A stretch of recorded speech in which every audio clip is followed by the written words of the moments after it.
Order online at picassospizza.net.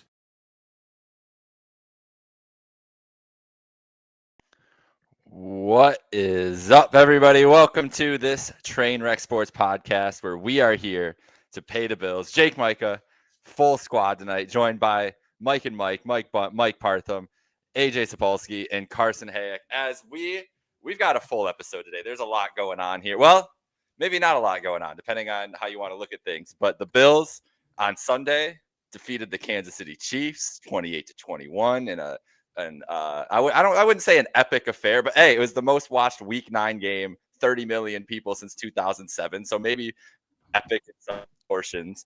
And then today we had a hotly anticipated trade deadline. We talked for weeks and weeks about what the Bills could possibly do leading up to the trade deadline, and we get to 4:00 Eastern time, and it was a whole lot of nothing. So that's where we have to start with the trade deadline here. I'm going to start with Carson down there. Carson, because you were on this early a couple weeks ago. You had some targets. You had some thoughts about what they would do. How you feeling today after the Bills stand pat on the trade deadline after moving to 6-2 on Sunday? I feel fine. I think any move they were going to make today more than likely was going to be a move that bolsters the team, anything like groundbreaking or I think large scale. I think, first of all, trade deadline today, a lot more active, a lot of bigger names thrown out there. Quinnen Williams, Sauce Gardner. The Jets were just saying, screw it. We're letting all of our big fish head out. Jacoby Myers got traded as well. So a lot more action. A lot of people like gassing up the trade deadline. But I think right now, this year was more memorable than most, which is pretty cool to see. It's just an NFL fan. But as far as the Bills in particular, anything they were going to do, they're strapped against the cap to a certain extent. We figured it probably wasn't going to be for any big fish. Maybe Chris Olave would have been the biggest fish of the bunch. But in general, I'm fine with no move at all. I would like to maybe see them make a small partial depth move when it comes to maybe the defense, whether that's D-line, interior, or maybe an edge rusher with Hoyt banged up now. And, just a variety of injuries we've seen at that D-tackle spot. Wide receivers have struggled to get open, even with the win over KC or Allen, and the passing offense looked good. That all primarily happened because of Dalton Kincaid in that tight end room. When your leading receiver for the game is Shakir with 43 receiving yards, you still like to see a little bit more from your outside guys. But overall, I'm okay with it. The team sits at 6-2 right now. It's a team that, at the end of the day, you've talked about it before the show. They could still make a run. I see 17. He's the guy back there, right? But James Cook, he's been the one lighting things up. And he's putting on unprecedented type numbers right now for this Bills rushing attack. The offensive line stayed intact. They still look great. Defensively, the Bills are starting to get hot at the right time with some guys coming back. Unfortunately, Hoyt, we all saw it happen, done for the year with the Achilles. But Max Harrison looks like an absolute dog. Joey Bosa's in like the top 30 in almost every single advanced analytic metric. The defense is looking solid since Sean started getting a little bit more involved in that. But I'm fine with no trade today. I would have liked to see maybe a small move if I was calling the shots, but you got to trust Big Baller Beane to a certain extent. At the end of the day, the Bills are going to be just fine, I think, down the stretch. Yeah, I think I'm also I wouldn't say fine. That wouldn't be the word I use. I would say okay. I'm okay with it because I do believe when I do take a step back and I look at it, they were strapped against the cap. They were really, a team that I don't know how much they could really do. Maybe they could have swung a 4th and 5th round pick or a 3rd and 5th round pick to the Saints for Raheed Shaheed. But not many receivers were moved at all besides Jacoby Myers and Shaheed. So I look at that and it's tough to get really upset about it, but I am disappointed all in all with in terms of just today and not making a move. They did free up cap space, converting some of Taron Johnson's salary to free it up. So I'm curious as to why that was. I don't know if they're bringing in people. Elena Gutsenberg reports that they have cut Jimmy Charlo and Christian Wilkerson from the practice squad and now are working out familiar faces Kingsley Jonathan and Casey Toohill. So maybe, that's going to make fans really happy that, Kingsley Jonathan or Casey Toohill might be some names that are potential I wouldn't say like they're going to get a lot of time, but if Javon Solomon doesn't work out behind Michael Hoyt or something like that, if they're playing behind Hoyt doesn't work out and Ed Oliver has a setback in his injury, just a couple of guys that they could work out. So I am disappointed with it. I think fans do have the right to be upset with Beane. I think there's a lot of questions with what he's done from a general manager perspective and how he's built this roster. But at the same time, like Carson said, I think they're coming off 2 great wins. I think the Panthers are better than we think. They destroyed them in Carolina. I think the Chiefs, in my opinion, were the best team in the league going into that game on Sunday, and the Bills, beat them. Well, albeit that's what they do in the regular season, and we'll get to that down the road. The Bills also had an 18-point win over the Chiefs a couple of years ago in the regular season, so let's not get too caught up in the domination. But I think the Bills did look good.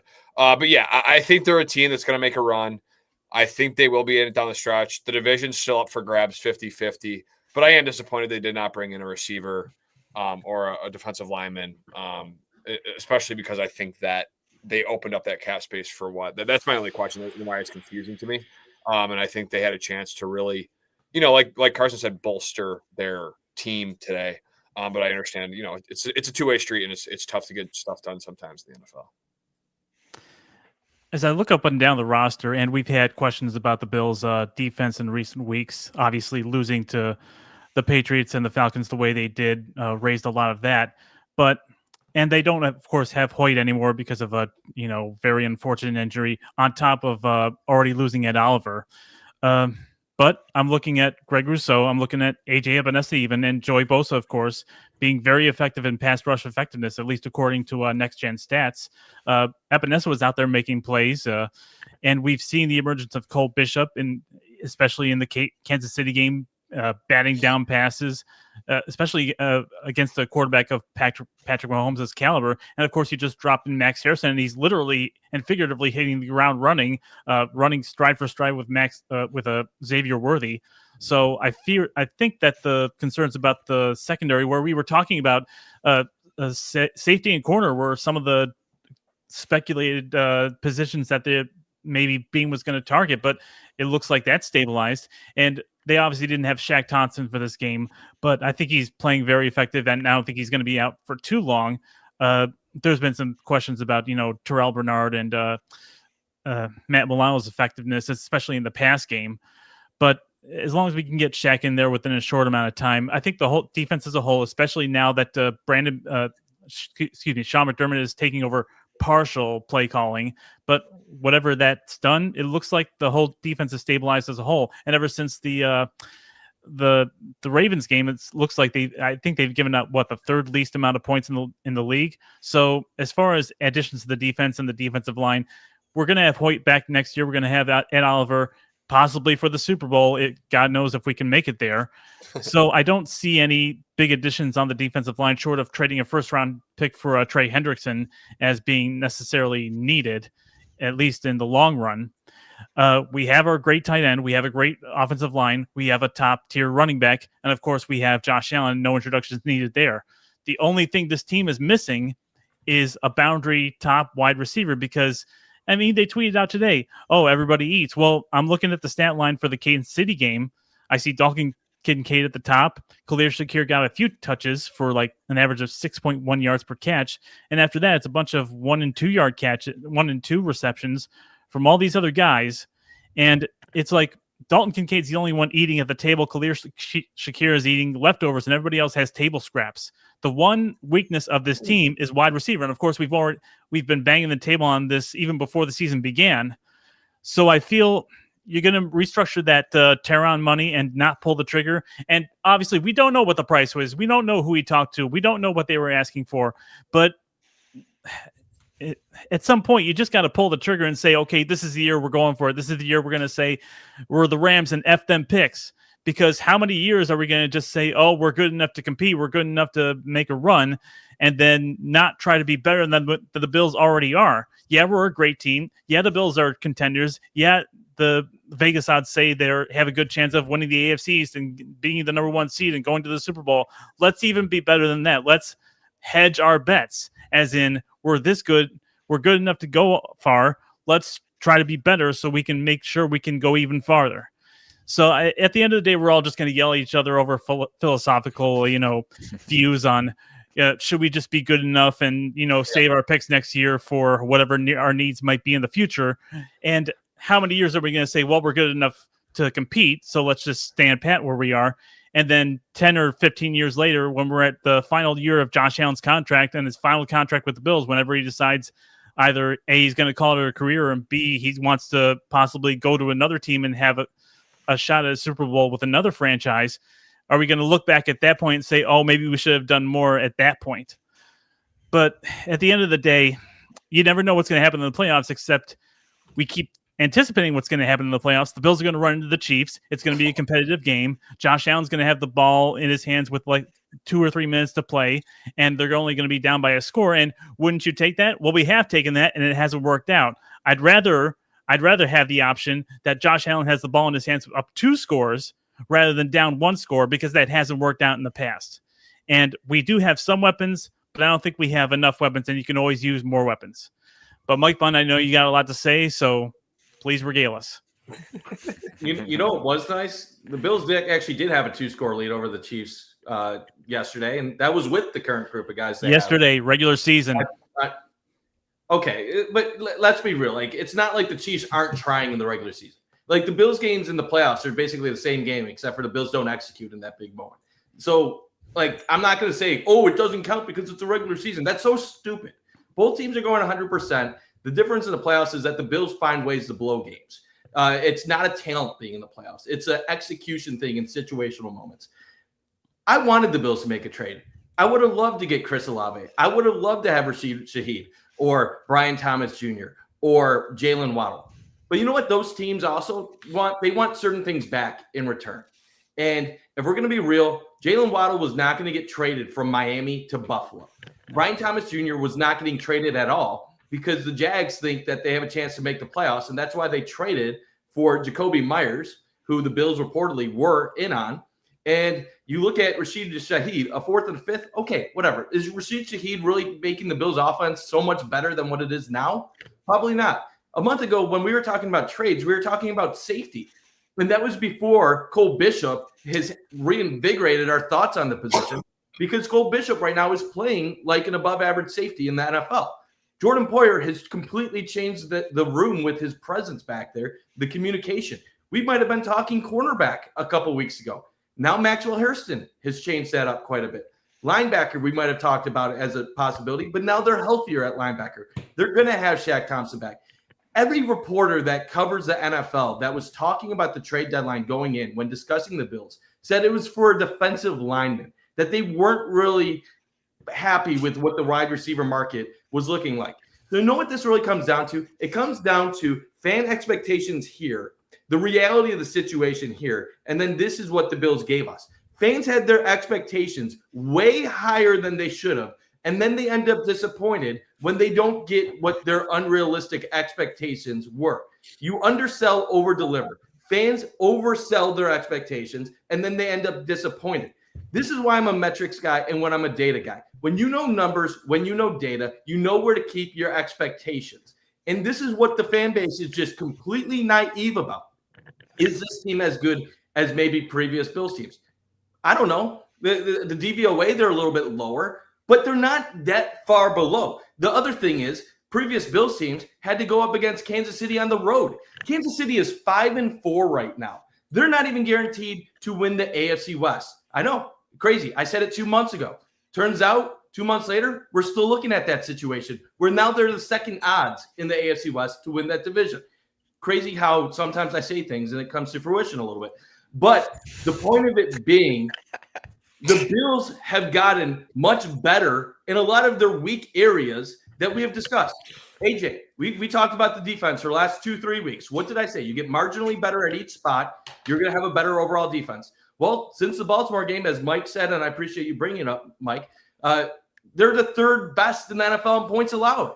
Is that a coincidence that McDermott gets more involved, gets more play calling? You get an elite, speedy corner involved, and you get some reinforcements. Now, Michael Hoyt, losing him sucks. I would have loved another defensive end or another defensive tackle to join this team. But let's also acknowledge Deion Walker is playing really good.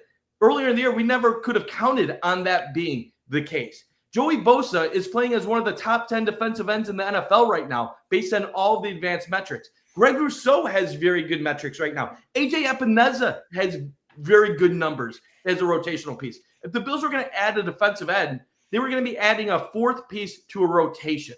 They weren't getting a superstar. They were going to get a rotational piece. Defensive tackle, you can make an argument they should have gone after somebody bigger. But at the end of the day, Deion Walker is helping them. They're going to have Daquan Jones back. They will have TJ Sanders back at some point. And I know you can't count on him, but he was a second-round pick who they do believe in, and they are developing. And the linebackers, you're going to have Shaq Thompson back. And even at receiver, I know we're at receiver room is not great. Like, I'm not going to pretend it's not great. But you just mentioned how it was Dalton Kincaid and then Khalil Shakir and then a bunch of nobodies with one or two catches. No offense, everyone eats doesn't mean that everybody's getting 5 catches for 60 yards. It means everybody can be involved at any given time. And I think I saw something like 10 players had a reception. That is what everyone eats is. It's not everybody's going to get 3, 4, 5 catches. It's that at any given moment, somebody can make a play. Like Elijah Moore across the middle of the field in a pivotal situation in the fourth quarter to make that play. Or maybe that was third quarter. But Elijah Moore did step up when needed. On 3rd and 3 with a chance to put the game away, you get James Cook involved on a play action pass. That's what everyone eats is. And let's be real, it really comes down to how do you view Dalton Kincaid? I would love a better boundary receiver than Keon Coleman. We all know he's not good enough. But Dalton Kincaid, we have to stop calling him a tight end because the Bills don't use him as a tight end for like any purpose. Like there's a reason why Jackson Hawes and Dawson Knox get higher snap share percentages than Dalton Kincaid. It's because they're the ones that are helping the run game dominate. And they're the reason why James Cook is on pace for over 1,800 yards rushing, which would be the second best total in Bills history. And then when they decide to pass, they put Dalton Kincaid in. If you factor in that Dalton Kincaid missed the Atlanta game and then you project his current stats over 17 games, Dalton Kincaid would be on pace for 65 receptions for 1,000 yards and 10 touchdowns. That sounds like a receiver to me. Khalil Shakir would be on pace for around 80 catches, like in the 70s, for around 800 plus yards. That sounds like a number 2 receiver to me. And then, unfortunately, Josh Palmer has been out. That hurts. Keon Coleman hasn't produced at the level they expected him. That hurts. But you also have Gabe Davis coming back in the near future, and he can be a number 4 receiver. He can be a number 5 receiver. And I know AJ's laughing, but no, I was having a Parthos reaction. Let's take a look at Gabe Davis. Gabe Davis, when Joe Brady took over, was a boomer bust guy at the highest level. And that's what he Are you going to rely on a boomer bust guy? And that was him 2 years ago. Number 5 receiver. It doesn't fucking matter. Like no offense. But you're saying, oh, the defense got better because Cole Bishop emerged and Jordan Poyer took over. Gabe Davis. Are we talking about Gabe Davis coming in and changing the wide receiver locker room? Partham, come on, man. I'm not saying the entire offense is going to look way better because of Gabe Davis. I'm saying if Gabe Davis is your number 4, number 5 receiver, that's the marginal improvements that help. All these little margins, they help because Gabe has rapport with Allen. Gabe is good in the intermediate parts of the field. Allen trusts him. We talked all last week about part of the issues that the Bills offense has at times is because Allen doesn't trust Keon. And it's because Keon's not a separator, but you still have to throw him the ball even if he's not getting open because you have to keep him involved and you have to keep defenses honest. Gabe Davis provides a vertical threat. He provides an intermediate threat. He might not get many catches. He might not even make an impact. But if he can do some of the jobs and get defenses to take other things accountable, he can have an impact. Amari Cooper didn't put up much numbers for the Bills, but he opened things up for the rest of the offense. The point of this being, the Bills are averaging 29 points a game, and they're allowing 21 points a game.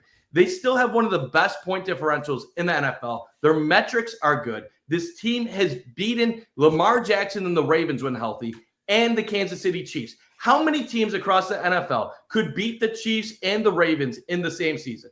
I would say probably less than a couple. Maybe the Eagles, the Bills, and who else? Who else in the AFC would you say that? Nobody. So we're talking maybe Seattle right now. I doubt Seattle would beat the Chiefs and Baltimore in the same season. So the point of this is we're going to all freak out. We're all going to say, oh, Beane didn't do enough. The Bills are screwed. They're going to fall short in the playoffs. Cry me a damn river. Like, seriously. The Chiefs right now are 5-4, and they're in the hunt.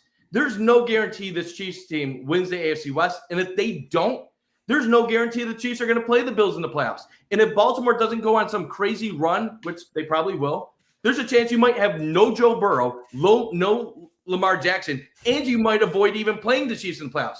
And people are gonna say you can't make a run. You're telling me the Bills can't beat Drake May in the playoffs? They can't beat Daniel Jones in the playoffs. They can't beat Aaron Rodgers in the playoffs. They can't beat Bo Nix in the playoffs. They can't beat Justin Herbert in the playoffs. It's so asinine. It is insane. The stupidity of the narratives that are out there right now. And you know what? We keep saying every year, well, they might not even play the Chiefs in the playoffs, and then they play the Chiefs in the playoffs. Every year, though, I'll just say this. My projections. It's been most years more often than not. Bills Mafia can say, Mike, you're drinking the Kool-Aid. Drinking too much right now. I don't drink. I don't drink during Bills games. I don't drink when I'm talking about podcasts. I look at data. I don't drink enough. That's why normally I'm more accurate than 95% of the fan base when it comes to projecting this team. Because I'm not going to let my emotions dictate what my feelings are for the team. Now, I'm very emotional now, but that's just because fans get under my skin. The face is red. We got a full red face. This is my last point. Tonight. I get it. This team has scarred this city. This team has scarred the fan base. We don't just lose in the playoffs. We deal with the most heartbreaking, crazy shit in the world. But that's the past. This is the future. And this is what NFL teams do. They focus on putting the best team they believe on paper that can get them in a position to win.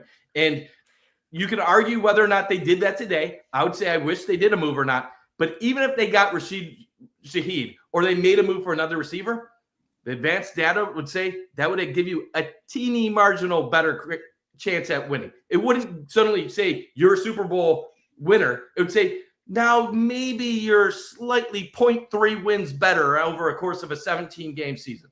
So, let's keep it real. This team is good. They're going to have a chance.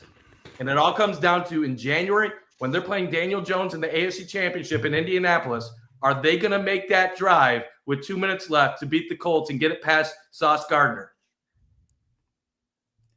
Is the Super Bowl champion decided by Vegas or is it decided by execution, coaching, and players and talent? It's funny you say that, Partham, because that's literally what I just said. But it seems no, but you say, it's about the chances, it's about Vegas. No, it's about talent. And if they don't have the talent to compete at wide receiver, then they're going to not have the ability to go. Did you not listen to one thing I just said? I don't think you listened to one thing I just said.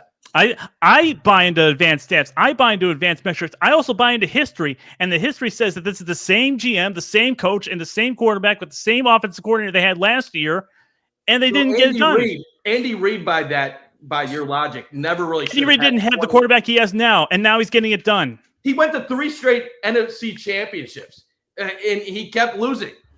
Let's be real. We can do this with everybody.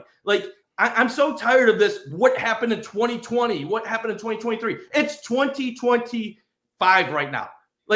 It's a new year. It's a new team. They're doing things. We could have had this discussion in 1993 and say, well, what happened in 1990, 91, and 92 doesn't matter. They have a good team now. They have a chance.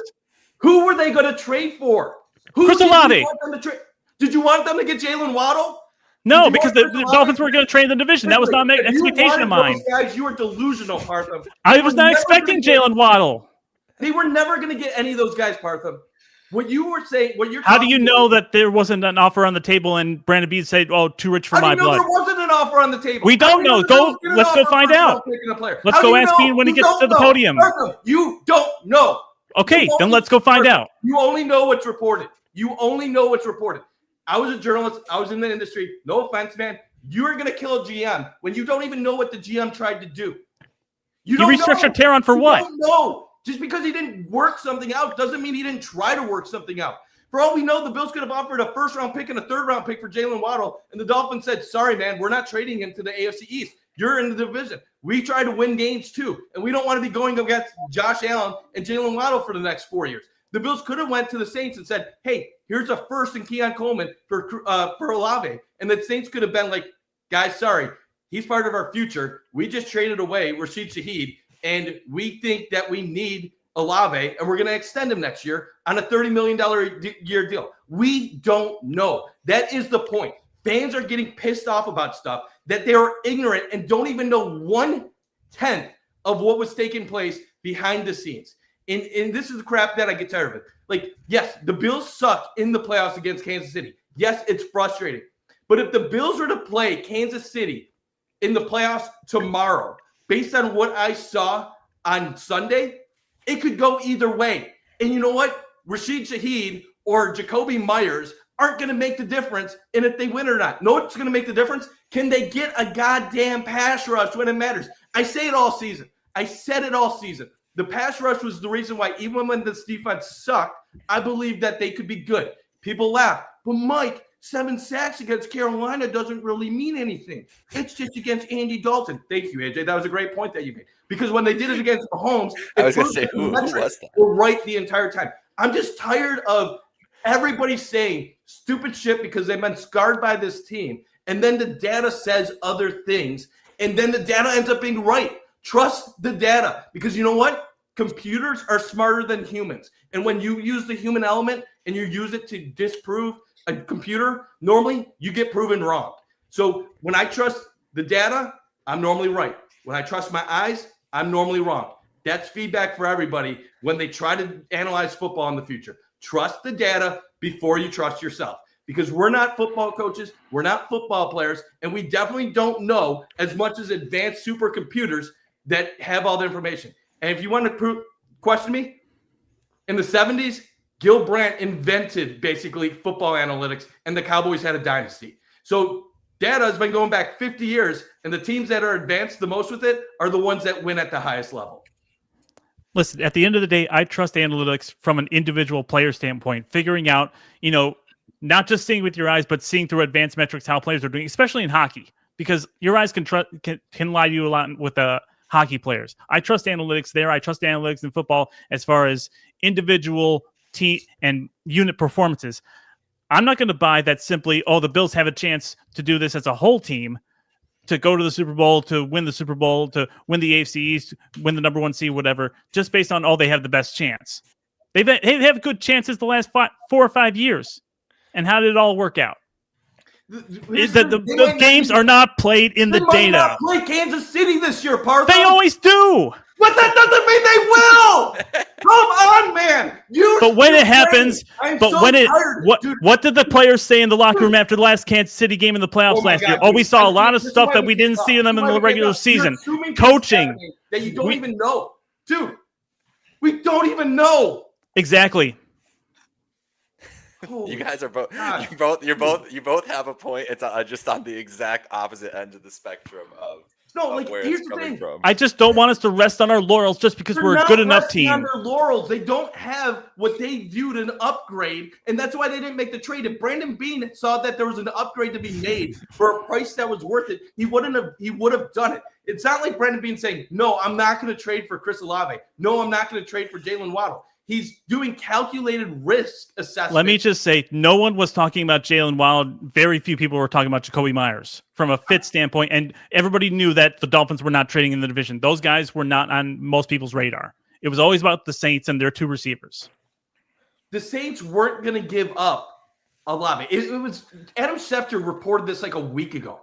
Like, this is what's insane. I don't think half the people that I interact with on Twitter and social media even follow what actual reporters are saying, because Schefter point blank said the Saints are keeping Olave. So you know what? If anybody wanted to believe they were giving up Olave, shame on you for not being aware of any media attention the last week, because he point blank said it wasn't happening.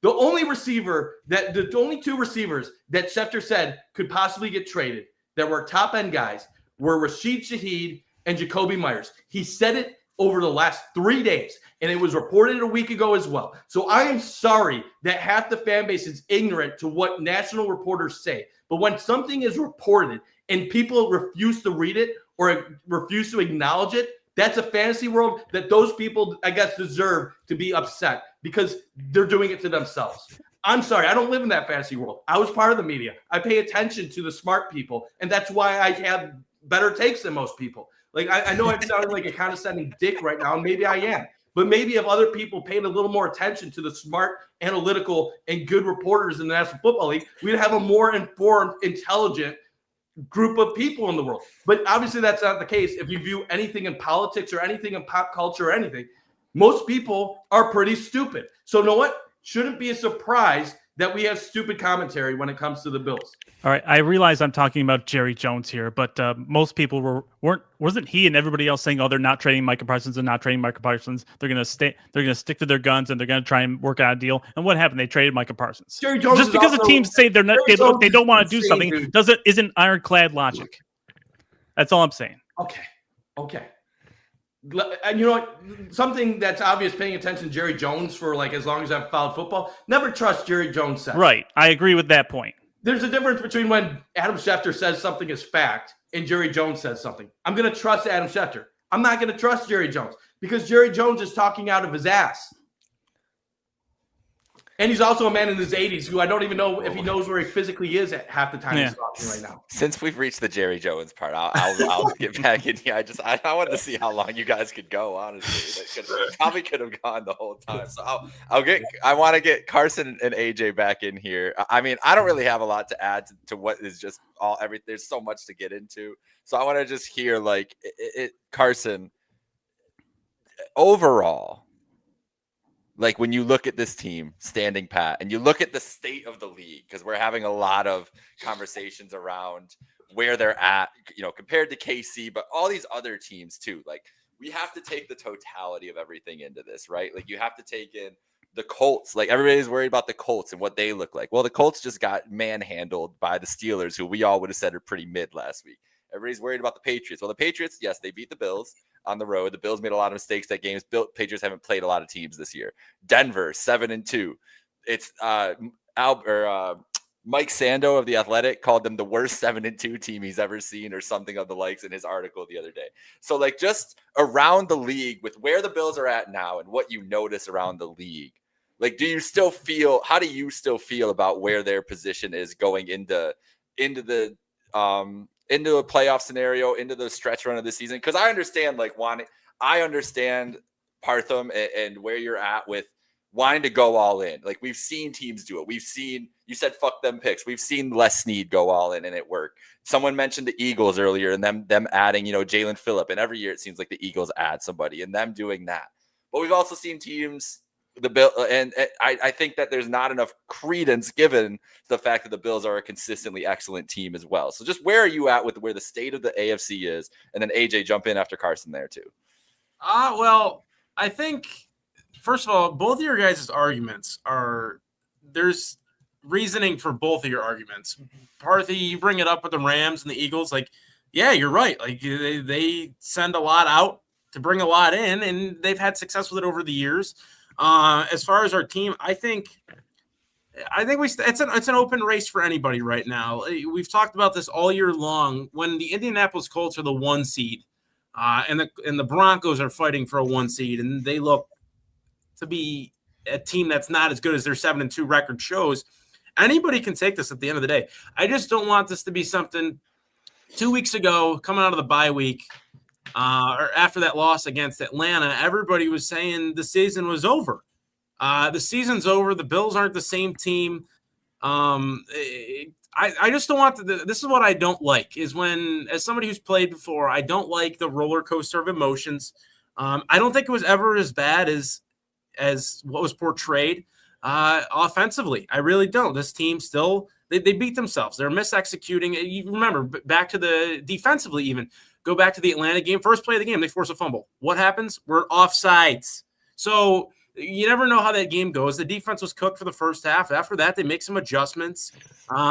Taylor Rapp makes a hell of a play in the first half to keep that a 2-score game, and they make a few plays on special teams as well. Offensively, they were shot. They were injured left and right. Palmer was hurt. Kincaid was hurt. McGovern was dealing through an injury. Allen seemed like he banged his left hand up. I know he said he was fine, but still, that's just all things that happened. The team was banged up. They struggled to create separation. And then you see this week, AJ, you and Bundt were on a phone call before the game. You said, AJ, you said that Allen was going to have a day passing, and I agreed with you. I said I think they're due. I think this is just something where the passing offense is effective. What does Josh Allen do this Sunday against the Chiefs? That's the franchise record for completion percentage in a game. Goes 23 to 26.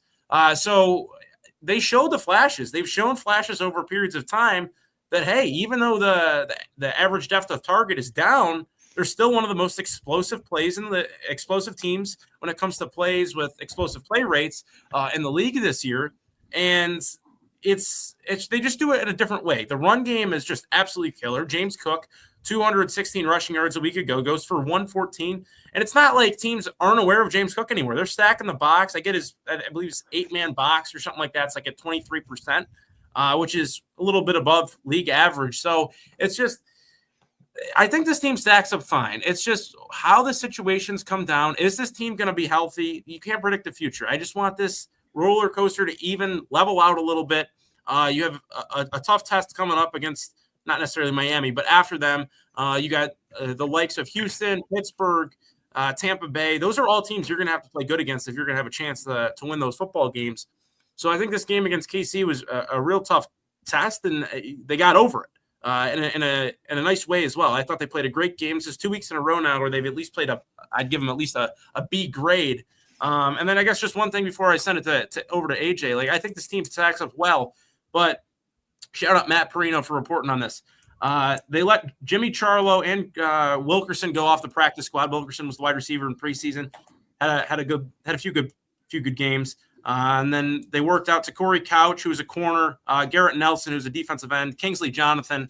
The Kingsley Jonathan fans out there, I'm one of those. And then Casey Tuhill. Two of those names probably ring a bell, specifically in Tuhill and Jonathan. So looks like they're bringing in some depth in the practice squad coming up. Probably not what a lot of fans wanted. Regardless, you see them always looking to get better, utilizing some of that practice squad spots with some veterans who've played before and are familiar with the system, which is good.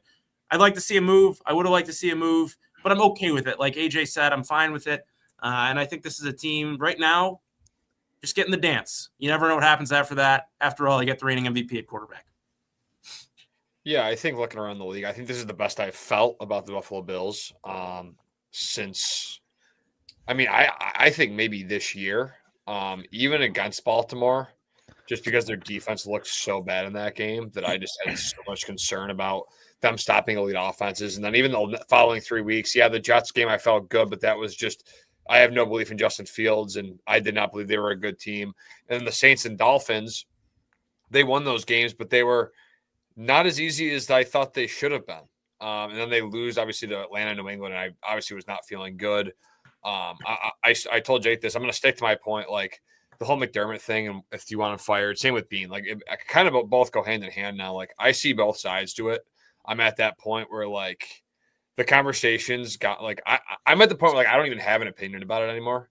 Like I'm just kind of open to that conversation. But this is definitely the best I've felt about the Bills this year. And again, this is usually how it always goes with this team, right? You feel good to start the year, then you're sitting in like the valley of the roller coaster at like October, November, early November, and you're like, are we going to go back up? And then we're going up slowly, and then we get a big win or a quality win in a big moment or something like that. And you feel really great. So I feel kind of like I'm living the same movie, right? I feel like I'm kind of living that same, like, okay, I feel okay. There's a collapse coming. Then they collapse against two teams they should have beaten, and then they recover. So that's where like I get why fans do get very, it's hard because they've made no changes and they've tried to expect different results, and it seems like the same thing keeps happening. But again, I think the Bills are a very good team. I think they have a quality run game. I predicted Josh Allen to have, a breakout game. And although it wasn't like a breakout game, he hit Dalton Kincaid for an explosive touchdown. He hit Elijah Moore for an explosive play. So they didn't take a lot of shots down the field. His average depth of target was like 4 yards. But when they did, it was effective and it worked. So I think the passing offense did show me some promise. And I like what they're doing there. I like the run game, like I already had mentioned. And then defensively, I was lower. Like I thought they were going to regress, and they still probably will in terms of analytics. I don't know if maybe they still can recover. They got an easy schedule coming up, but I think they're showing me a couple of different things that I like with the play of Maxwell Harrison that Carson said. So I like where the team's at. In terms of the AFC, I still think I agree with who wrote that, Jake, about the 7-2 Broncos being the worst 7-2 team. Mike Sando. Yeah, Mike Sando is one of the smartest people in the business then, because I totally agree. They are one of the worst 7-2 teams I've ever seen.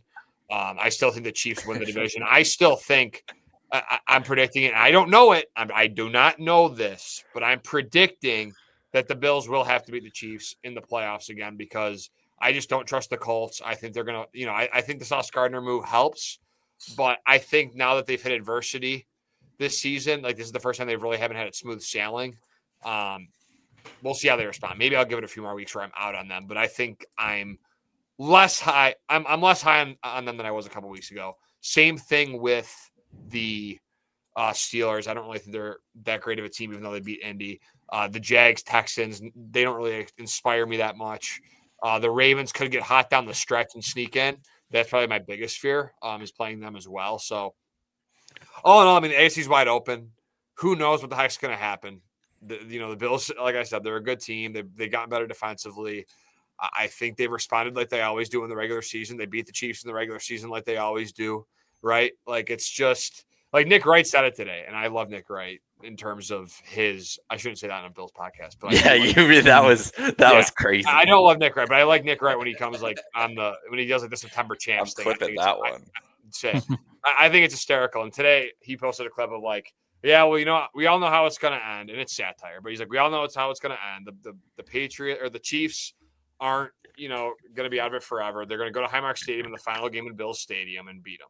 And like from a Chiefs fan perspective, I understand why he's saying it, but I just find it funny because I think that's what it is going to come down to: the Bills and Chiefs inside Highmark Stadium, whether it be in the divisional or AFC Championship. I don't think anyone else in the AFC besides the Colts really gives me any fear. So I feel good. Like they're going to be there, man. Like they are going to be there, and we'll see what happens. What if I also want to give a little bit of context into this because I see this all the time. I see 13 seconds brought up, and I see it, and it's like we're never going to get closer. You know when they got closer? Last year in the AFC Championship game, because that was a divisional round game. Like they last year was the improvement that you're looking to make. It was 3 years of divisional failures, and then you broke through, beating one of the top teams in the league and beating Baltimore at home and getting with it. If guys, I'm stealing it from Maniac, and I've been saying it all week. If you would give me the button right now before the season that said AFC Championship game against Kansas City, and Josh Allen has the ball down 3 with a chance to win the game, I'm hitting it every single time. And that is a better result last year than they've had in previous years. I understand that it's not what we want. We all want a Super Bowl. Every franchise wants a Super Bowl. But you know what? The Jets want to make the playoffs. Like the Saints want to be relevant again.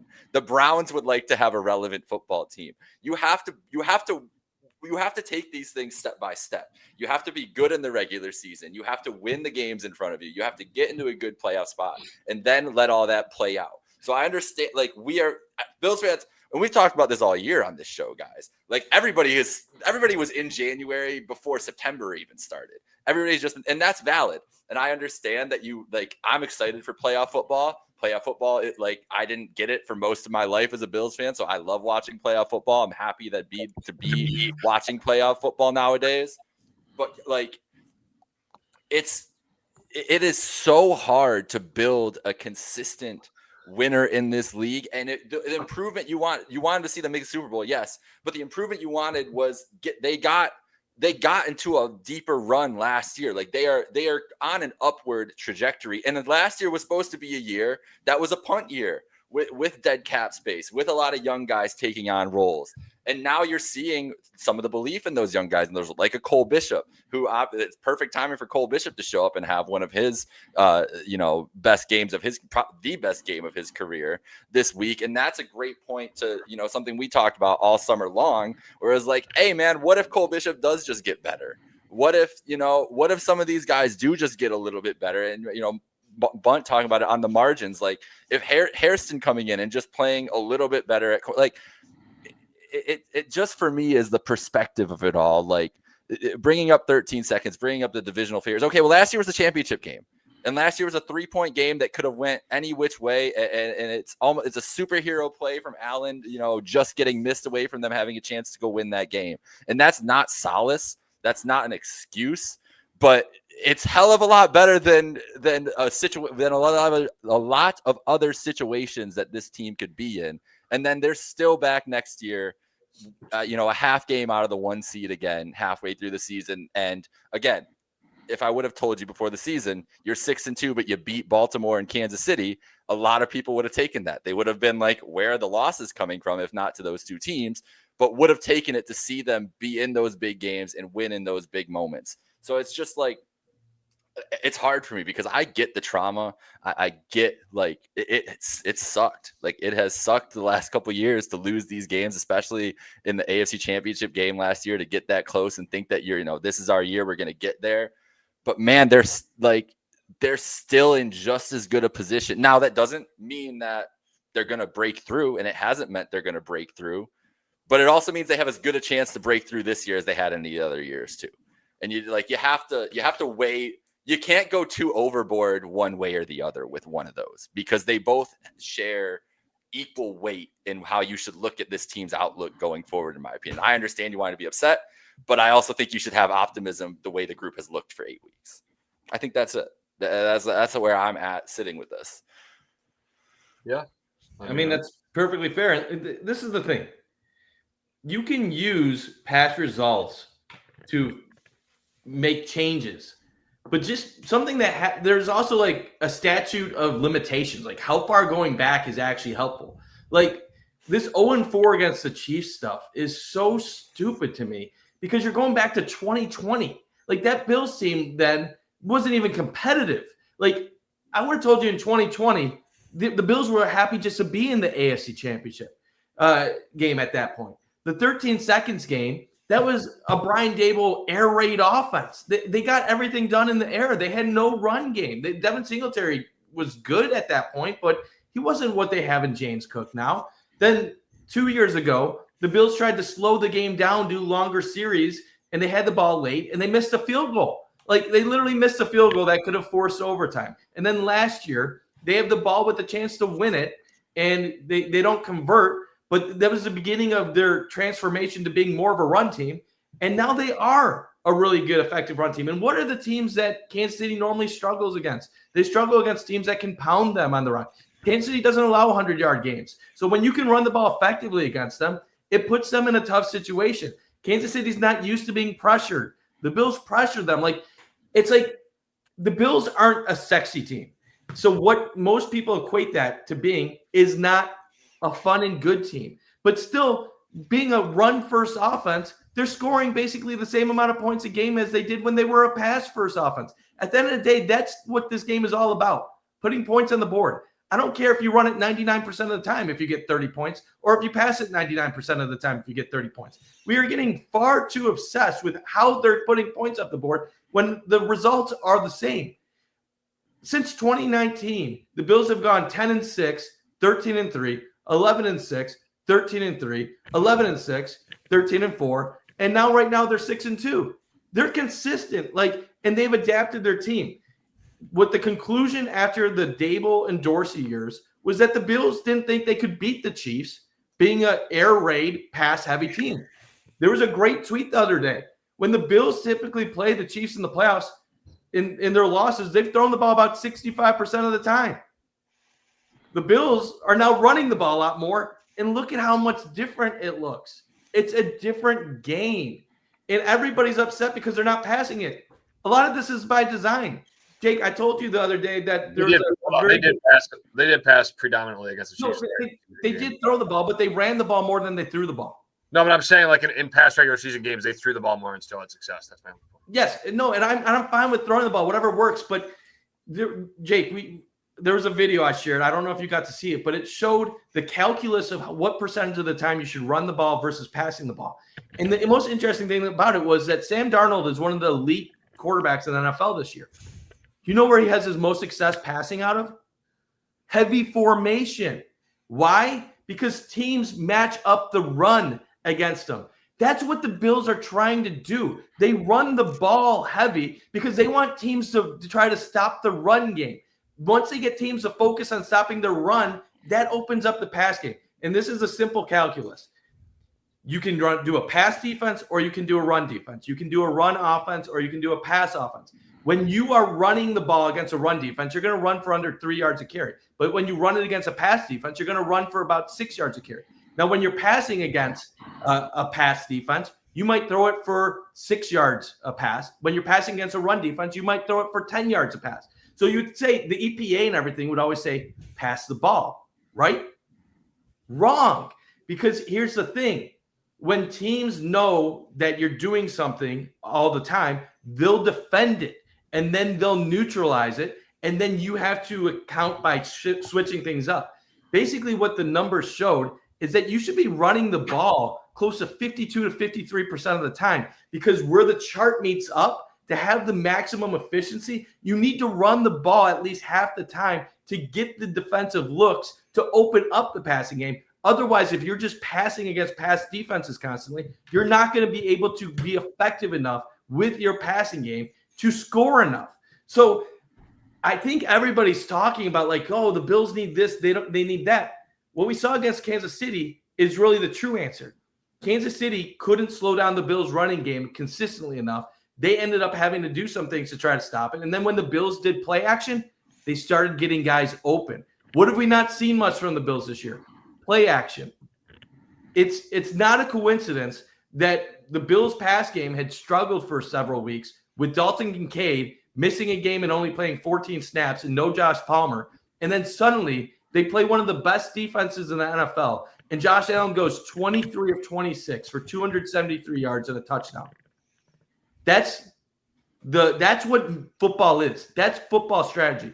And the other part of this too, I've heard so many people call out Joe Brady for being a bad offensive coordinator, not knowing what he's doing, to the point of ridiculousness. Like I'll say he needs to scheme better passing.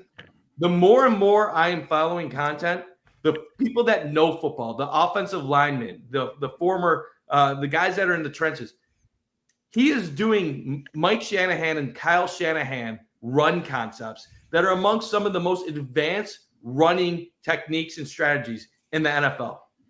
The Bills aren't getting 6 yards a carry, 5.7 yards a carry with James Cook just because their offensive line is good or just because Cook is explosive.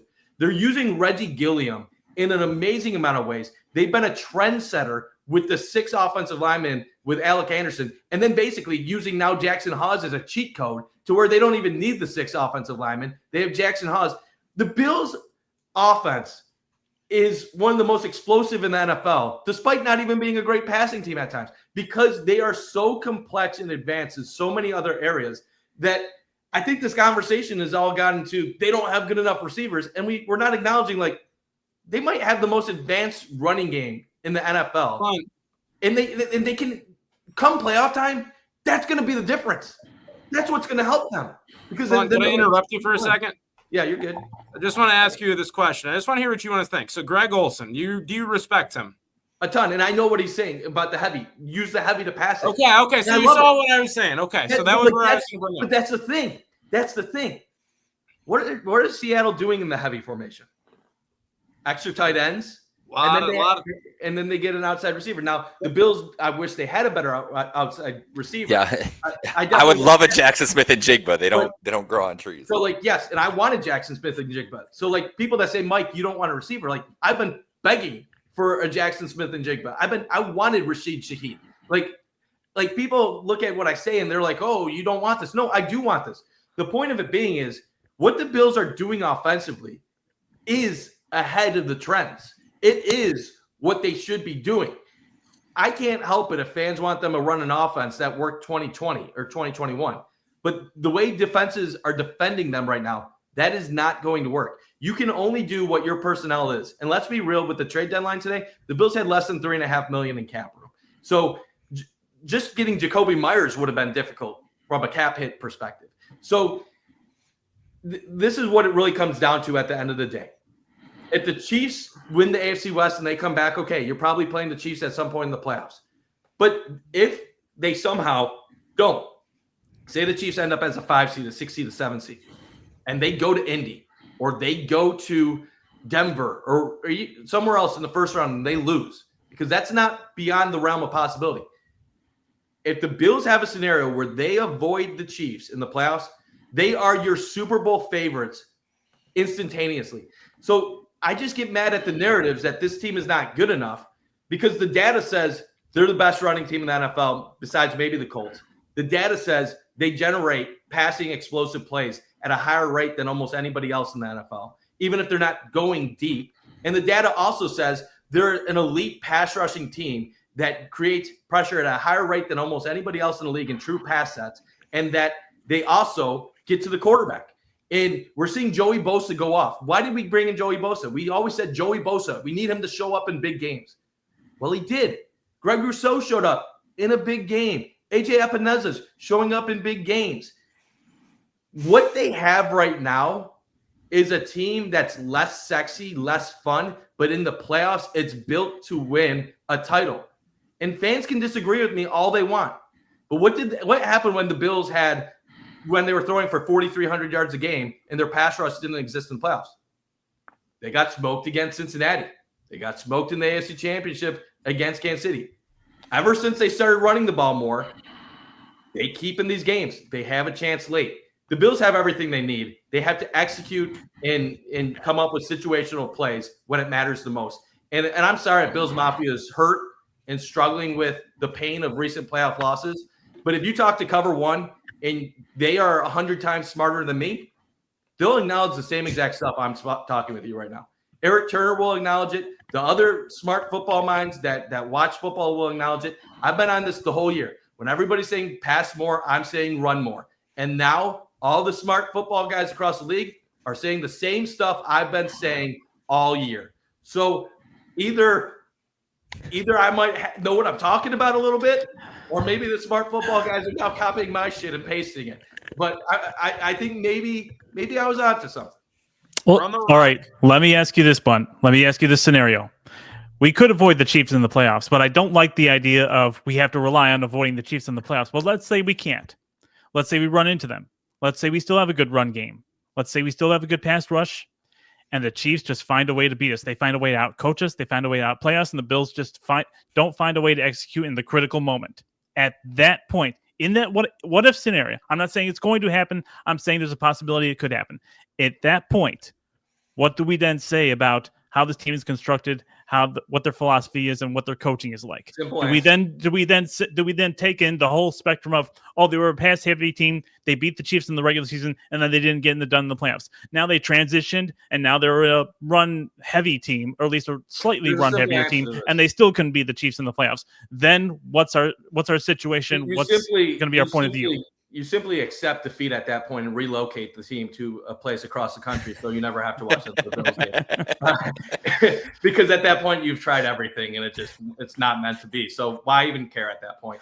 But no, that is a good question. If that happens, what do they do? I don't know what the Bills do. I think at that point you if I'm Pagula, I would look into moving on from the general manager and the head coach of my team and say I need to make a fundamental change with how I've constructed this roster, and hope that I don't waste away the final Josh Allen years. And the reason why I say that now is because, and I haven't said it in the past, is because in the past, I don't think they explored all their options. They were a very pass-heavy team. I think you should give a coach and a front office the ability to adapt their team based on how they construct their team and their philosophies and see if they can do it a little bit differently. And I think the Bills have shown as a coaching staff and a front office that they can evolve their scheme. They can evolve their tendencies to fit other styles. They went from very pass happy to run team. And that's the brunt of the frustration of the fan base is that fans, if we get down to the nitty gritty of it, fans are frustrated that we have an MVP quarterback and we're a run first team.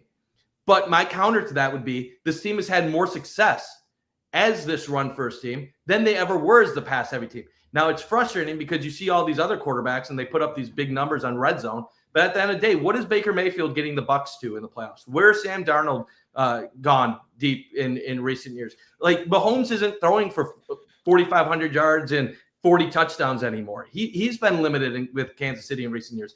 And I'll bring up another point too, because we always like to talk about rice on this show. And I do love some rice, especially in my burritos at Chipotle.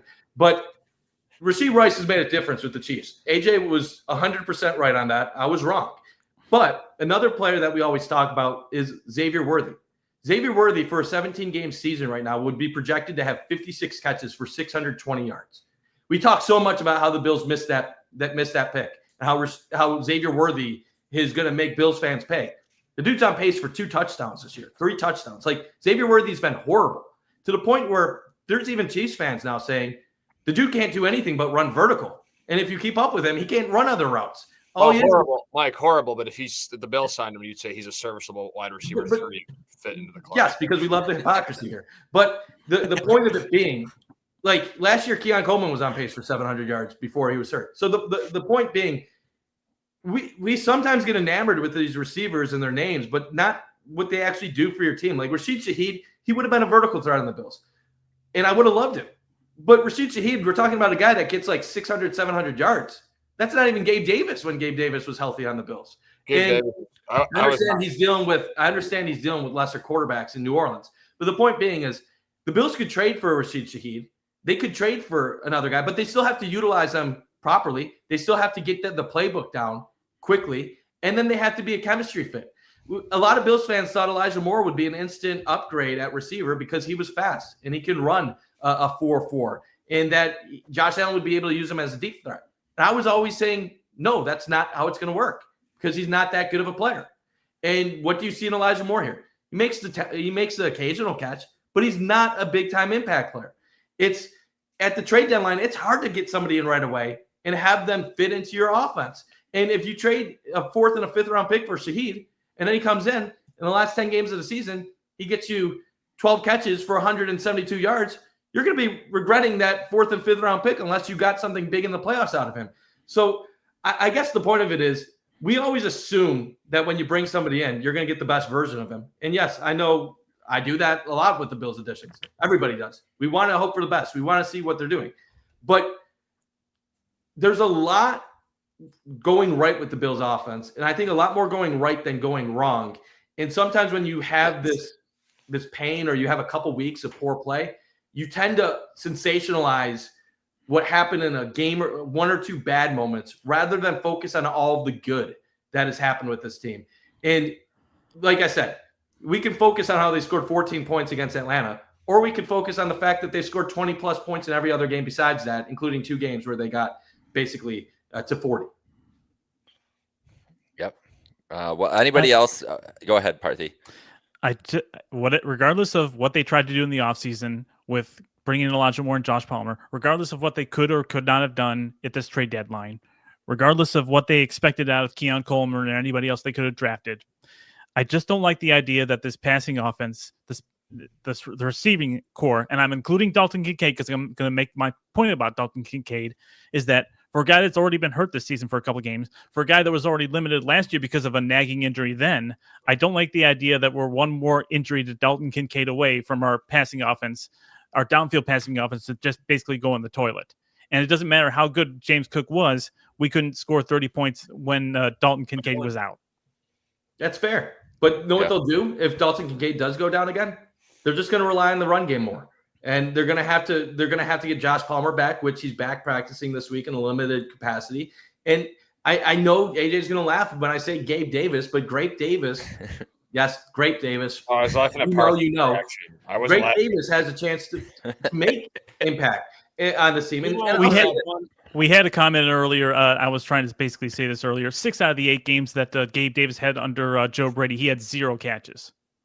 Honestly, if I don't even need him to have a catch, as long as he has 1 good game in there. Like part of that also was some of that is the player, and some of that's also scheme. It's also how they use guys. I mean, you see the personnel grouping is like, it's crazy because you'll be watching the game and then it's just like Terrell Shavers, Keon Coleman, and Jackson Hawes are on the field, and you're like, well, they're running a toss to the left or right side, and it works. And then James Cook gets like 8 yards, and that could be Gabe Davis as well. Jake? Like, he's a great blocker. Don't get me wrong. But like, I'm laughing about it, but we joke about the blocking. But the blocking by the wide receivers is part of the reason why James Cook right now is the second best running back in the NFL behind Jonathan Taylor. Like, we have to start realizing that there is more to being a receiver than just catching the ball. And I feel like we're doing an incredible disservice to what guys on this team are doing to help James Cook. You don't get 40-yard explosives the way that James Cook does at the rate he does by not having tremendous blocking outside. And it's a combo of both. There was a play where Kareem Hunt had a great block by Travis Kelce. He went outside, got leverage, and the read by Hunt should have gone outside of Kelce, and he would have had room. And he misread it. Right now, the Bills running game has so much chemistry, from the tight ends doing their jobs to the wide receivers doing their jobs to Cook being able to flow naturally with his elite speed and hit the second level and explode. I just don't think people have enough of an appreciation of what's really there with this offense. And I get it. Like, I would love to have a sexier receiver. Yeah. I think that a part of it is just we got so, and you mentioned it earlier, like Mahomes isn't throwing 4,500 yards and 40 touchdowns anymore. Look at, like, I see those tweets all the time that are like, bring me back. And it's like to the 2018 season where all these quarterbacks had 5,000 yards and college offenses were running supreme and everything else. Well, the stat you sent the other day with that video, they're like rushing's at a 15-year high in the league. Like, the league is cyclical. The league's going to work the way it is. And and someone called me out on it last night. I would have been fine. I was upset with the contract dispute with James Cook. I was like, whatever, trade him, get rid of him, all this other stuff.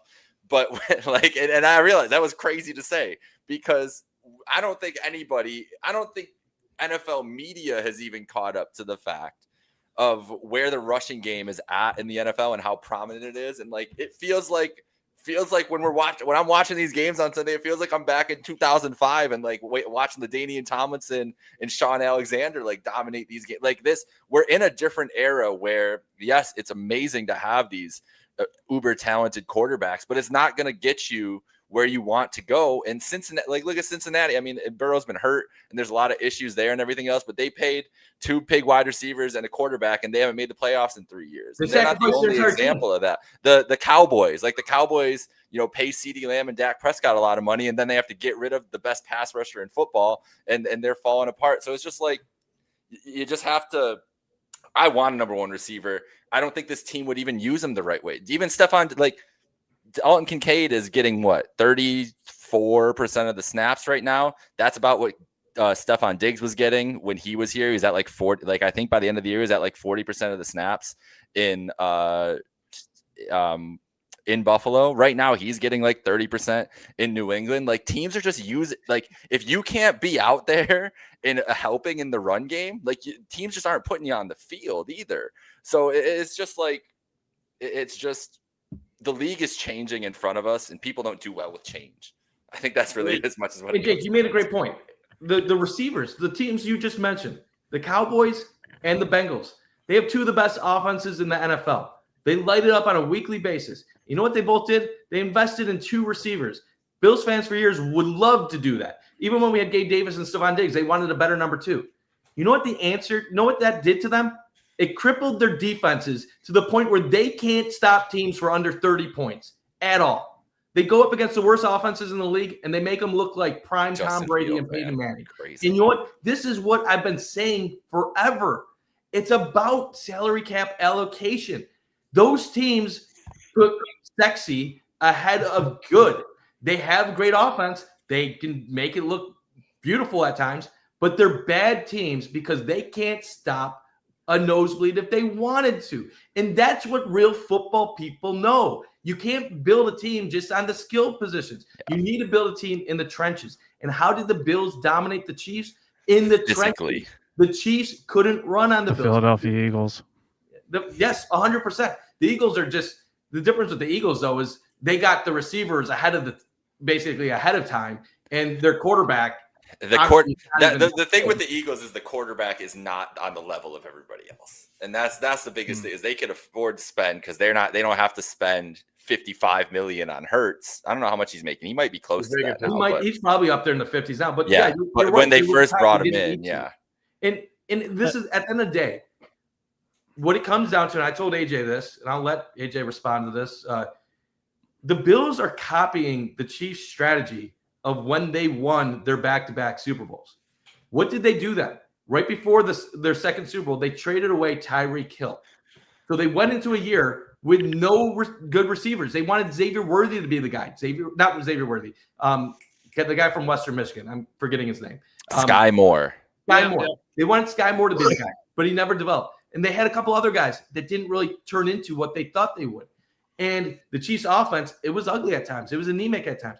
But their thought process was this, and this has been a thought process in the NFL for a while now, is that if you have a premier pass-catching tight end, you are not going to be paying them the same amount of money you pay a number one receiver. So if you pay $15 million to a tight end versus $30 million for a number one receiver, you're saving about $15 million that you can allocate to other parts of your team.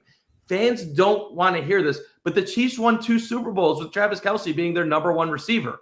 Then Rasheed Rice developed as the number one, but Rasheed Rice wasn't a first-round pick. He just ended up developing way faster than what they thought he would. And then they ended up trading the pick to get Xavier Worthy. And now we look at the Chiefs and we're like, oh, they had all this invested. They didn't. They were saving money with Kelce being their primary guy. The Bills drafted Dalton Kincaid with a similar thought. If we have Kincaid and we can develop into our own version of Kelce, we can save money at other receiver spots and then spend more on defense. And that's what they have done. And it hasn't worked to the level that we've wanted it to, but we're starting to see a little bit of that with Dalton Kincaid really taking that next step this year. There's analytical evidence supporting that. Now, like, we got to see how everything ends up working out long term. And that doesn't mean that the Bills don't need better receivers. But when it really comes down to a little bit is this. I think the Bills drafted Keon Coleman to try to be their version of Rasheed Rice, except for Keon Coleman just sucks. He's just not that guy. Like, that's part of what's hurting that. And they're also missing Palmer, who, let's be honest about Palmer. He's had moments where he's looked good, and then he's had moments that are very quiet. What does that remind you a little bit of? Story of his career too, honestly. Yes. So there's a lot of intricacies that are involved. Carson, Parthy, you go, and then Carson and AJ, your last thoughts on this, and then we'll get to our predictions. Yeah, well, AJ's back, so I wanted to figure to let him respond because Bundt wanted to hear his thoughts. But let me just say this: I hear people comparing this run scheme to the a Shanahan-like scheme, and I'm reminded, of course, where it all started was the '97 Broncos with Terrell Davis and that great offensive line that he had. And I remember that season well. And I look at the roster that they had. They had Terrell Davis. We have James Cook. They had a Shannon Sharp. We have a Dalton Kincaid. I would put Ed McCaffrey in the same sort of realm as Khalil Shakir, the underneath release valve. All I'm saying is that for this team to be a truly elite Super Bowl winner, I just want my Rod Smith. And whatever they've done to try and find it, whether it's Josh Palmer or Elijah Moore or the receiver they wanted, but no one was willing to part with at the trade deadline, I just think we're one Rod Smith away from truly being an elite team. And especially in the year where the Chiefs seemingly are average and they're dropping off, and all these teams, even the Colts, seem like paper tigers at times. I think it's even more imperative to, put all our chips in the table and try to go all in wherever, is available. And as far as, what do we do if it doesn't work? I already have my replacement for Sean McDermott, and that's Steve Spagnuolo. Josh Allen is out there, saying to Steve, hey, I wish you were retired because you're my biggest obstacle for, all this stuff that we've been going through. Take that away from the Chiefs and put him over here, even though it didn't work out for him when he was coaching, but he didn't have any quarterbacks when he was coaching with Carolina or whoever it was. But anyway, St. Louis, right? all I'm going to say is if we're going to part from Brandon because he has found some diamonds in the rough in the later rounds, and he's been on and off with his first round picks. If we're going to talk about replacing Brandon, we got to talk about who we want to replace him with. But I already know who I might want to replace Sean McDermott with. Anyway, go ahead, AJ. What are your thoughts? Yeah, I don't really. I'm all over the place. I don't really know what to say besides yeah. Whatever I you really want don't. to say, I really don't know. I really don't have much. Carson, you got anything? I don't have. Hey, do you know who Rod Smith and Ed McCaffrey and Terrell Davis are? I do not. Okay, there we go. They're Super Bowl champions. Thanks. The Super Bowl chance. Jake, I know you always love some of the quotes that I bring up, but when we were talking about wide receivers, you might have heard this one before. It's not that unique, but we used to have a saying called "No block, no rock." I think that kind of describes what Bundt was bringing up. Khalil Shakir, this dude, if you told him that we didn't have any tackles offensive tackles to play. That dude would play offensive tackle for you, and he'd try to hold his own against 300-pound D linemen. He's as selfless as they come. You look at a guy like they targeted Mac Hollins last year. What did he do really well? He did the little things right. He played special teams for you on basically every phase. He was a great gunner. He blocked his ass off in the run game and provided a little bit of upside too in the passing game. I just think you look at guys like even Keon. He's a great blocker. Gabe's a great blocker. It's a trait that they have specifically in their wide receivers. They look for guys that can block. I think it tells you a lot about a wide receiver. If they don't get the football, hey, I'm going to go make an impact in the game one way or another. And ultimately, that frees you up too in the passing game sometimes with play action. And it's just a nice characteristic that I think they've installed. I'm not sure if teams past those 2020, 2021 years had that specifically, right? But it's just unique to me, and I think it has played a major role in this run game to pair with an offensive line that's been the exact same somehow, God willing, without injury, knock on wood, the last 2 years. They've been dominant up front. James Cook took that next step last season, and now he's becoming, in my opinion, the top 3, if not definite top 5 running back in the NFL. This guy needs some respect. I think you should be in the conversation with Offensive Player of the Year.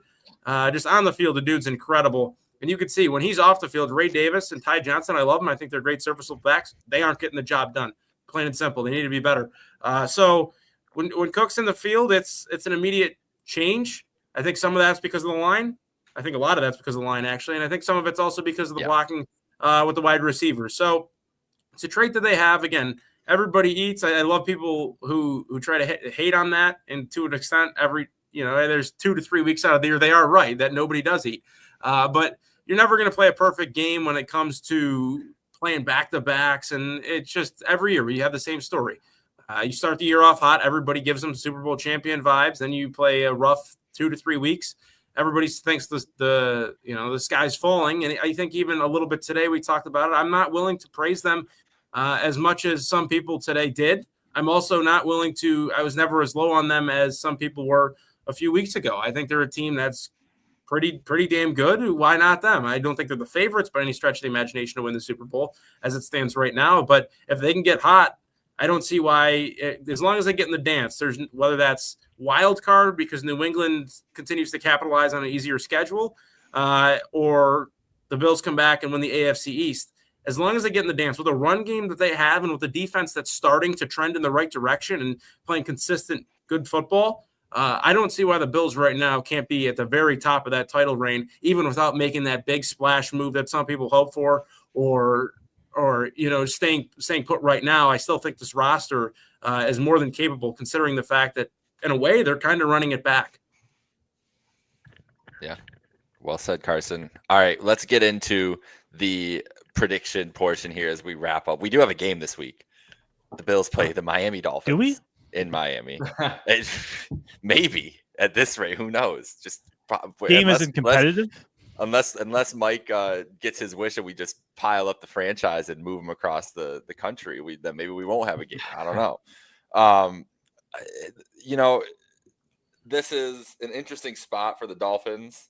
Well, also I want to hear. I'm going to add a bonus question in the prediction because Carson just made me think about it too.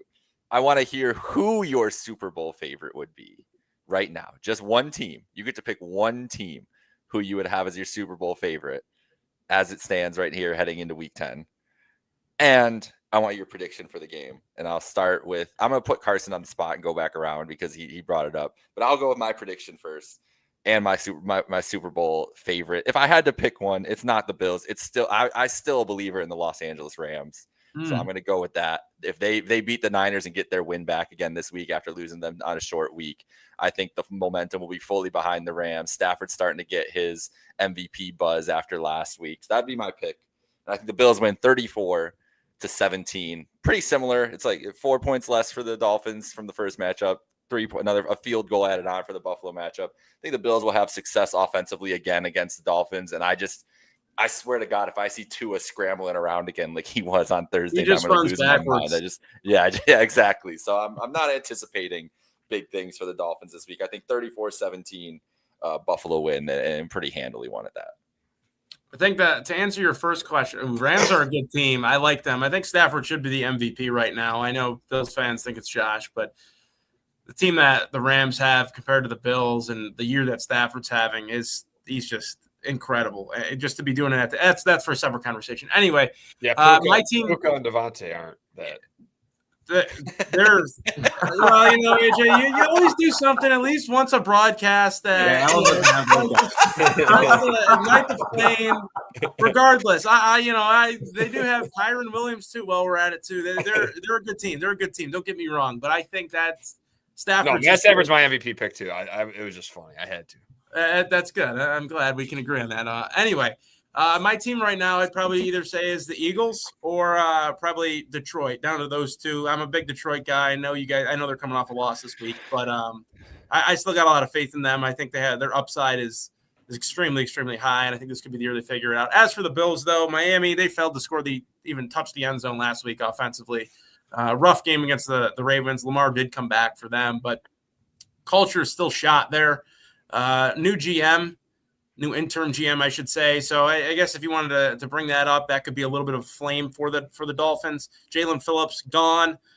So we'll have to see. I think Miami's going to come out probably firing a little bit here, with a little bit of juice, but they're not going to be able to hang with the Bills. Give me the Bills 30-17 at the end of 60 minutes.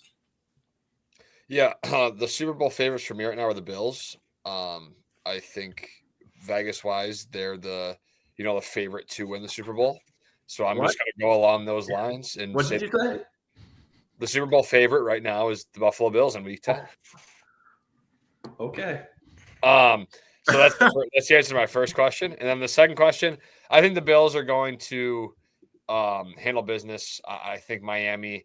I think you got to be worried about like an emotional kind of letdown. Like I think you got to be worried about them, coming off a high from Kansas City and then going against a divisional opponent. Divisional games are always tough. The Dolphins know what you like to do. They just had trouble stopping it. So I think, again, they've lost Jalen Phillips. They still do have a Jalen Waddle, who's a really good player who a lot of Bills fans wanted at the deadline. They have a Malik Washington, who I think has done some good things for them recently.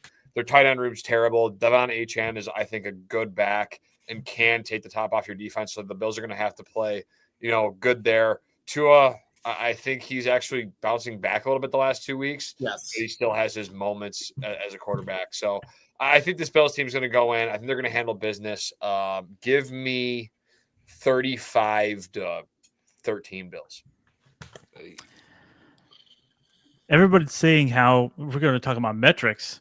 Drake May has basically been playing one of the most superior seasons, efficiency-wise, production-wise for a quarterback, not just for, in recent times, but in history. And my pick out of the AFC is going to be the Patriots at this point. I think they're going to face my favorite in the NFC would be the Eagles. And it could go either way at that point. But as far as this week is concerned, if I had this thought ahead of time, I should have done it. I would have clipped that the quote from Rocky 3 where they ask Clubber Lang, what's your prediction? Pain. And it's going to be a 41-10 kind of pain. Oh, I like that. Okay. 41-10. So I like that we got some Patriots talk on the show because I've actually been talking up Drake May a lot. And I think the MVP is going to be decided on whoever wins the AFC East this year. If the Bills win the AFC East, I think Josh Allen repeats as MVP. I think if the Patriots win the AFC East, Drake May wins MVP. Honestly, Drake May is so much better than what Bills fans want to give him credit for, and he might already be playing as a top 5 quarterback in the NFL.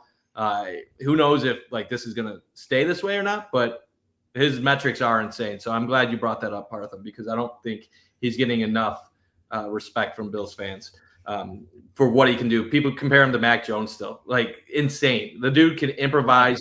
He has one of the best deep balls in the NFL. He's completing close to 75% of his passes. He's a special quarterback with some Josh Allen light attributes. But I will say my Super Bowl favorite, this is the easiest one in the world. I can't believe none of you guys have said it. It's the Chiefs. Oh, dude, you gotta stop. Kidding me, guys? Are you guys kidding me? They've gone to 3 straight Super Bowls. How are we not having the Chiefs? It's so insufferable tonight. You guys are crazy. The Rams, the Patriots, the Bills. Yeah, the Rams. Yes, the Rams. The The Bills. Chiefs. The Bills haven't even gotten close to the Super Bowl. Come on. Oh, Jesus. You guys are crazy. The Chiefs. The Chiefs. Love it. Yeah, you. But yeah, the Bills are going to roll this week, but they're not going to cover the spread because you know how these things work. The line went from like 8.5 to 9.5, which means it's going to be 9. 30 to 21. We're going to hit the no, that's the over. It's 15.5. So hit the over 30 to 21. Cash out your parlay, get some money, bunt bucks, whatever you need, whatever you want to call them, and Self-proclaimed. next week on the The show. only reason I changed it up because the first game was 31-21. I almost picked the same until I realized that was the exact score. So that's we're in line, but it wouldn't surprise me if this offense in Miami is able to move the ball a little bit. Ajay gets going a little bit and able to do some things there, but we're all on the Bills, so that can't be a disaster or anything this week. And we won't have to be talking next week a loss to the Dolphins at all. I'm sure that one. If that does happen, can you Good imagine Lord. they don't make a trade, beat the Chiefs, don't make a trade, and then lose to Miami and Patriots win on Sunday? That would be like, oof. I'll give Partham all the credit in the world if that happens. If the Bills lose to Miami, I'll be quiet for an entire episode where I will just let Partham speak and I will respect his points and I'll just nod my head in approval. And I'm the one predicting a blowout, as one of my favorite morning show hosts would say. It's going to be a blowout against the Dolphins, and if that doesn't happen, I think all of us are basically going to be up in arms with pitchforks and torches and whatnot. I mean, the Dolphins are basically, they're on the verge, if they haven't already, they're basically going to quit on their coach right now. It's going to be like Charles Barkley would say, forget about going to Cancun, drive your ass down to Galveston because y'all going to be quitted. One of my favorite quotes. We can't do better than that. Thank you, Picasso's Pizza. Get your Picasso's Pizza everywhere at picassospizza.net. Go Bills. Go Bills. That's it.